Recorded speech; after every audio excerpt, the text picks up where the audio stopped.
கௌரி வந்து அதிர்ச்சியாகிறாங்க. நீங்கள் என்ன சொல்கிறீங்க? யமுனாக்கும் வந்து நிவீனுக்கோ கல்யாணமா அப்படின்னு சொல்லிட்டு என்ன பண்ணுறதுன்னு தெரியாமல் தவிக்கிறாங்க கோவிலில். உடனே வந்து ஆமாம் எங்கள் மாப்பிள்ளையை காணோம் அப்படின்னோடனே கண்டிப்பாக வந்து நிவீன் வந்துருவாருன்னொன்னே இது எப்படிங்க நடக்கும் அப்படின்னு சொல்லிட்டு மனசு கஷ்டப்படுறாங்க. இந்த சூழ்நிலை இங்கே நிவீனுக்கு கால் பண்ணுறாரு. நம்ம விஜய் இந்த மாதிரி கல்யாணத்துக்கு வர சொல்கிறாரு. நிவீன் வர மறுக்கிறாரு. அந்த டைமில் கரெக்டாக நிவீனோட பேரண்ட்ஸும் அவங்க மாமாவும் அங்கே வராங்க. அதை பார்த்து நிவீன் அதிர்ச்சி அடைகிறாரு.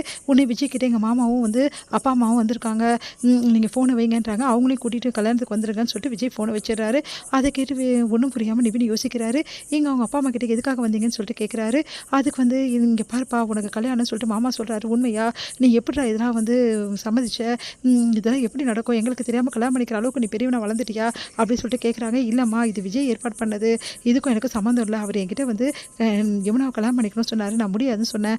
ஆனால் அவர் தான் வந்து கோயிலில் வெயிட் பண்ணிவிட்டு என்னை தொல்லை பண்ணுறாரு. எனக்கு இதுக்கு சம்மந்தம் இல்லைம்மா, நான் வந்து யமுனா விரும்பலை அப்படின்னு சொல்கிறாரு. அது எப்படி அவன் அப்படி பண்ண முடியும்? என் பிள்ளைய மிரட்டி கல்யாணம் பண்ணி வைக்கிறதுக்கு அவன் யார்? நான் விடவே மாட்டேன் இதை, நீங்கள் வாங்க ஒரு கை பார்த்துடலாம் அப்படின்னு சொல்லிட்டு எல்லாரும் கிளம்புறாங்க. நிவின் வேணாம்னு சொல்கிறாரு. கேட்காம கோயிலுக்கு போகிறாங்க. இங்கே வந்து விஜய் கிட்டே எப்படி என் பையனை வந்து அந்த பொண்ணுக்கு கல்யாணம் பண்ணி வைக்க நீ ஏற்பாடு பண்ணுவேன் அப்படின்னு சொல்லிட்டு விஜய் போட்டு திட்டுறாங்க. ஒன்று விஜய் வந்து இங்கே பாருங்கள் தேவையில்லாதெல்லாம் பேசாதீங்க அப்படின்றாரு. நிவின் கண்டிப்பாக கல்யாணம் பண்ணி தான் ஆகணும். யமுனாவுக்கு வாக்கு கொடுத்துருக்கான்றாரு.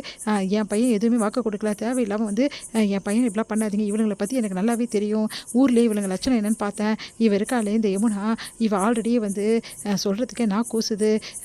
ஆல்ரெடியே வந்து இவரோட பையனை தான் கூட்டிகிட்டு போனால் ரொம்ப சுற்றுனா அவன் கூட. இதெல்லாம் பண்ணிவிட்டு கடைசியில் வந்து இந்த என் பிள்ளைய வந்து கல்யாணம் பண்ணிக்க பார்க்குறாளா அப்படின்னு சொல்லிட்டு ரொம்ப மோசமாக பேசுகிறாங்க. இதை கேட்ட யமுனா அழறாங்க. நீ அமைதியாரு யமுனா அப்படின்னு சொல்லிட்டு இங்கே பாருங்கள் தேவையில்லாத கதை, போன கதை, வந்த கதையெல்லாம் பேசிகிட்டு இருக்காங்க. இப்போ நடக்கிறத பற்றி பேசுங்க. உங்கள் புள்ள வந்து எங்கள் பொண்ணுக்கு வந்து வாக்கு கொடுத்துருக்காரு, கல்யாணம் பண்ணிக்கிறேன்னு சொல்லிட்டு ஏமாற்றிருக்காரு. அதனால் எங்கள் வீட்டு பொண்ணு வந்து தவறான முடிவுக்கு போயிருக்கா.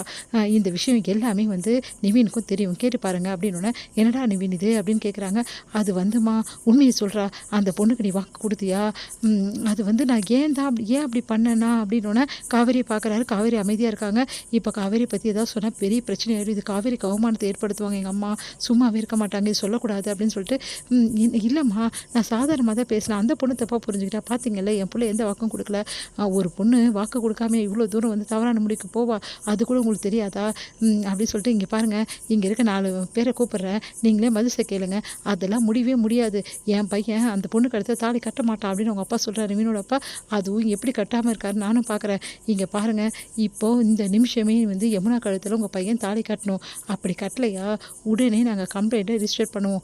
அதுக்கப்புறம் உங்கள் பையன் ஜெயில் கம்பியை தான் எண்ணணும் அப்படின்னு அப்படியே அதிர்ச்சி அடைகிறாங்க எல்லாரும். அது எப்படி நடக்கும் நானும் பார்க்குறேன் அப்படின்னு உடனே வந்து அதுக்கான ஃபார்மாலிட்டிஸ் எல்லாமே நான் மூவ் பண்ணிட்டேன். உங்கள் பையனை இப்போ அரெஸ்ட் பண்ணி கூட்டின்னு போயிடுவாங்க. உங்களுக்கு சந்தோஷமா அப்படின்னு சொல்லிட்டு கேட்குறாங்க. இங்கே பாருங்கள் பொண்ணுங்க கேஸு இதெல்லாம் சும்மா விட மாட்டாங்க அப்படின்றாங்க. அங்கே இருக்கிறவங்க எல்லாருமே வந்து மதிசம் பேசுகிறாங்க. இதெல்லாம் அநியாயமாக இருக்குது, அந்த பொண்ணுக்கு வாக்கு கொடுத்தா நிறைவேற்றி தான் ஆகணும் அப்படின்னு சொல்லிட்டு உடனே வந்து நிவின் என்ன பண்ணுறதுன்னு தெரியாமல் தவிக்கிறாரு. அவங்க அம்மா அப்பா கிட்ட சொல்கிறாங்க, அதெல்லாம் தெரியாது நிவின், இப்போ தாலி கட்டலாம் உங்கள் பையனை நீங்கள் வந்து ஸ்டேஷனில் தான் போய் பார்க்கணும், ஜெயிலில் தான் போய் பார்க்கணும் அப்படின்னு சொல்லிட்டு விஜய் சொல்கிறாரு. அதை கேட்டு எல்லாம் அதிர்ச்சி அடைகிறாங்க. நிவினும் அதிர்ச்சி அடைகிறாரு. என்னடா நீ ரொம்ப ஓவராக போயிட்டே இருக்க, என் வீட்டு மருமகனை அந்த பொண்ணுக்கு அதுவும் கேடு கேட்டு அந்த குடும்பத்துக்கு வந்து மருமகனாக்க பார்க்குறியா, உன்னை சும்மா விட மாட்டேன்டா அப்படின்னு சொல்லிட்டு சட்டையை பிரிக்க போகிறாரு. உன்னை எல்லாரும் தடுக்கிறாங்க. அதுக்கப்புறம் வந்து வேறு வழி இல்லை, நிவின் தாலி கட்டி தான் ஆகணும்னு சொல்லிட்டு நிவினோட அப்பா வந்து வேறு வழி இல்லாமல் முடிவெடுக்கிறாரு. அது எப்படிங்க முடியும், நான் ஒத்துக்க மாட்டேன் அப்படின்னு சொல்லிட்டு அவங்க அம்மா சொல்கிறாங்க.